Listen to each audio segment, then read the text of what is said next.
Hello everyone. तो आज हम स्टार्ट कर रहे हैं एनसीईआरटी सीरीज़, जिसमें हमारा सबसे फर्स्ट जो चैप्टर है वो हम सबसे पहले करेंगे माइक्रोब्स इन ह्यूमन वेलफेयर। तो आप लोगों में से ये एनसीईआरटी की पूरी सीरीज़ चलेगी। तो आप लोगों में जिसने भी सब्सक्राइब नहीं किया हो, please subscribe and share and also comment अगर आपको वीडियो पसंद आया हो तो लेट्स स्टार्ट। तो चैप्टर का हमारा जो टॉपिक है वो है microbes in human welfare. So आपने क्लास 11th में पढ़ा होगा कि माइक्रोब्स व्हाट आर माइक्रोब्स। एक there are two concepts. First is macro means big and then is micro means small. तो जितने भी माइक्रोस्कोपिक ऑर्गेनिजम्स होते हैं जिसको हम माइक्रोस्कोप से देखते हैं, उनके बारे में हम स्टडी करेंगे इस चैप्टर में। तो इसमें अलग अलग सेक्शंस हैं। बेसिकली हमको ये सारे 6 जो सेक्शंस हैं इनके बारे में स्टडी करना है। तो लेट्स स्टार्ट। सबसे पहले what the book is saying, what this chapter is saying, कि beside macroscopic plants and animals, microbes are the major component of biological system on earth।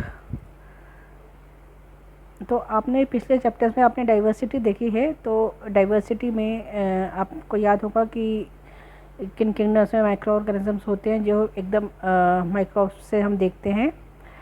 तो माइक्रोब्स आर प्रेजेंट एवरीवेयर। वो soil में भी होते हैं, वो आपके वाटर में भी होते हैं, एयर में भी होते हैं, हमारी बॉडीज़ के अंदर भी होते हैं, एंड एनिमल्स एंड प्लांट्स के में भी मिलते हैं।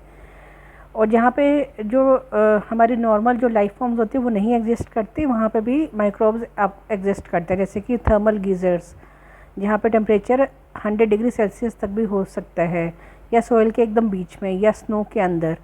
तो इनकी जो हैबिटेट कंडीशंस हैं जहाँ पे ये रहते हैं, ये हैबिटेट बहुत वाइड रेंज है। तो habitat is very wide. Next, जो माइक्रोब्स बहुत डाइवर्स होते हैं। इनके कुछ टाइप्स हैं जैसे protozoa, bacteria, fungi, microscopic animals and plant viruses and prions. इन सब के बारे में हम डिटेल में आगे पढ़ेंगे। इनमें से कुछ जो माइक्रो ऑर्गेनिजम्स होते हैं या माइक्रोब्स, वो आपके आर्टिफिशियल भी आपके कल्चर किए जा सकते हैं। जैसे कि बैक्टीरिया और फंगस जो होती है वो न्यूट्रिटिव मीडिया में, जैसे आपकी पेट्री डिश होती है, पेट्री डिश में ये ग्रो हो सकती है। तो आप ये पेट्री डिश में इसको ग्रो कर सकते हैं। और ये इनका नंबर ज़्यादा हो जाता है तो आप इनको बिना किसी इंस्ट्रूमेंट की हेल्प के भी आप इसको नेकेड आई से भी देख सकते हैं। तो ये जो कल्चर्स होते हैं ये माइक्रो ऑर्गेनिजम्स की स्टडी के लिए बहुत यूज़फुल होते हैं।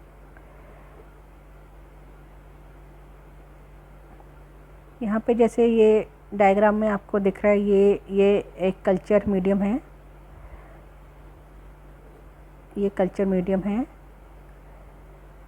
तो यहाँ पे आपको दिख रहा है ये बैक्टीरिया है। बैक्टीरिया की शेप आपको इसमें दिख रही है, जैसे ये रोड शेप होता है, एंड ये इसके यहाँ पे फ्लैजिला निकले होते हैं। तो this is rod shape bacterium.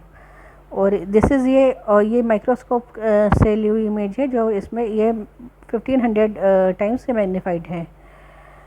और ऐसे ही आपको यहाँ पे ये वायरस या bacteriophage are the viruses which attack bacteria, और एडिनो वायरस, इनकी भी इमेजेस आपको यहाँ पे दिख रही है। तो यहाँ पे ये आपका बैक्टीरियोफेज है, यहाँ पे ये हेड है, ये कॉलर है, टेल है, ये प्लेट है, और यहाँ पे ये पिंस एंड प्रोंग्स होते हैं। ये सेकंड जो इमेज है ये आपकी एडिनो वायरस है, जो रेस्पिरेटरी इन्फेक्शंस को कॉज करता है। एंड थर्ड ये जो आपकी इमेज है ये टीएमवी की है। TMV is tobacco mosaic virus. इनको भी मैग्नीफाई किया हुआ है 1 लाख to 1,50,000 टाइम्स। तो ये मैग्नीफाइड इमेजेस हैं बैक्टीरिया और वायरसेस की, जो आपको अंडर ए माइक्रोस्कोप आपको दिखाई देंगी या विजिबल होंगी। ये आपकी पेट्री डिश है जहाँ पे आप कल्चर ग्रो करते हो। जैसे बैक्टीरिया है, बैक्टीरिया ये इस पेट्री डिश में ग्रो हो रहा है, फंगाई कॉलोनी की ये है। तो ये हमारे लैब में एक्सपेरिमेंट्स में यूज़ होते हैं कल्चर इनके, जिससे कि हम इनमें फर्दर इन पे स्टडीज़ हम कर सकते हैं। नेक्स्ट हम चलते हैं नेक्स्ट पेज पे। तो नेक्स्ट पेज में इन चैप्टर 7 हम करेंगे।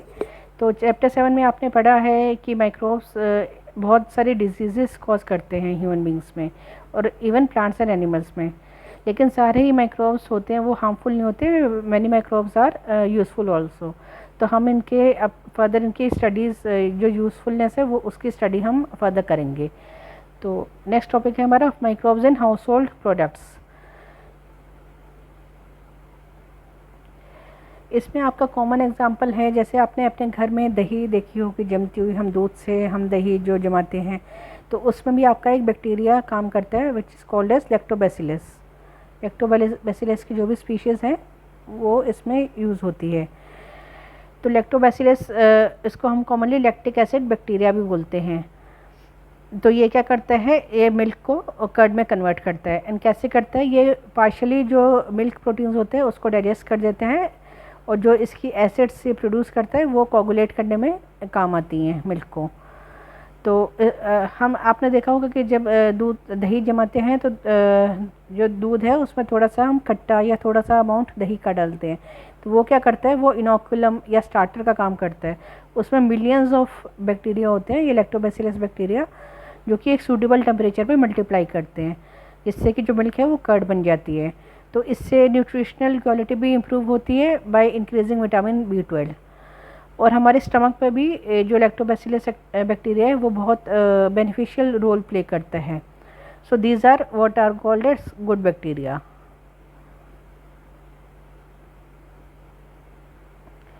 सेकंड, आपने देखा होगा कि जब खमीर उठता है, या आपने डोसा या इडली साउथ इंडियन फूड तो सबने खाया ही होते हैं, तो आपने देखा होगा कि उसको वो फर्मेंटेड होते हैं, उसको थोड़ी देर रखते हैं और उसमें से फिर खमीर उठती है।